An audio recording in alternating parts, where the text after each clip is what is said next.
નમસ્કાર મિત્રો, હું કિરણ ઠાકોર કિરણ બ્લોગ ચેનલમાં હું તમારું હાર્દિક સ્વાગત કરું છું મિત્રો. તો મિત્રો હાલ છે પાવાગઢ અને પાવાગઢથી લગભગ 35 કિલોમીટર દૂર આપણે આવી ગયા છે જાંબુઘોડા અને જાંબુઘોડાની અંદર આવેલું છે જાંબુઘોડા અભયારણ્ય અને ત્યાં આવેલું છે જન હનુમાન મંદિર. તો મિત્રો આપણે આવી છે ત્યાં. તો મિત્રો આજે હું તમને દર્શન કરાવી જન હનુમાનના શનિવારનો દિવસ છે. તો મિત્રો ચાલો આપણે જઈએ જન હનુમાનના દર્શન કરવા માટે. જો મિત્રો તમે તે પહેલાં મારી ચેનલને સબસ્ક્રાઈબ ના કરી હોય તો પ્લીઝ મિત્રો મારી ચેનલને સબસ્ક્રાઈબ કરી લેજો.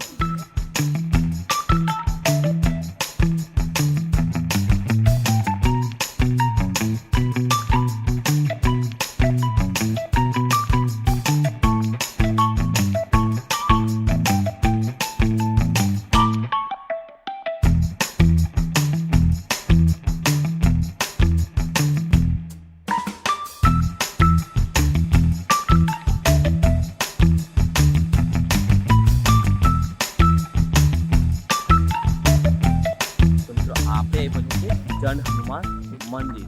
તો મિત્રો જ્યારે તમે અહીંયા આવો ત્યારે જન હનુમાન મંદિરે આવો ત્યારે આ રીતના તમને કંઈ વ્યૂ જોવા મળશે. શનિવારનો દિવસ છે, ખૂબ જ ટ્રાફિક છે અને બાઇક્સ ગાડીઓ ખૂબ જ પાર્કિંગ છે, કારણ કે શનિવારના દિવસે પબ્લિક બહુ હનુમાનજીના દર્શને આવતી હોય છે. તો અહીંયા આવો એટલે તમને આ રીતના કંઈક બજાર જોવા મળી રહેશે. તમારે કંઈ પણ ચીજ વસ્તુ લેવી હોય તો અહીંયા આ રીતના માર્કેટ હોય છે, તમે ત્યાંથી લઈ શકો મિત્રો.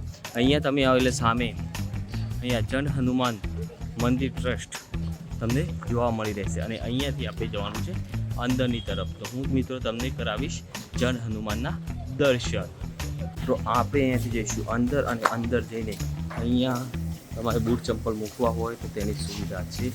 તો આપણે અહીંયા કરી દઈશું બૂટ ચંપલ મૂકવાની વ્યવસ્થા અને અહીંયાથી છે અંદર જવાનો રસ્તો. તો આપણે બૂટ ચંપલ કાઢીને જઈશું અંદર. તો મિત્રો આપણે જ્યારે જઈએ ત્યારે આ રીતના પગથિયા બનેલા છે. એ પગથિયે ઉપરની તરફ જવાનું હોય છે. મિત્રો હું તમને બતાવું જન હનુમાન મંદિર ઉપર જઈને.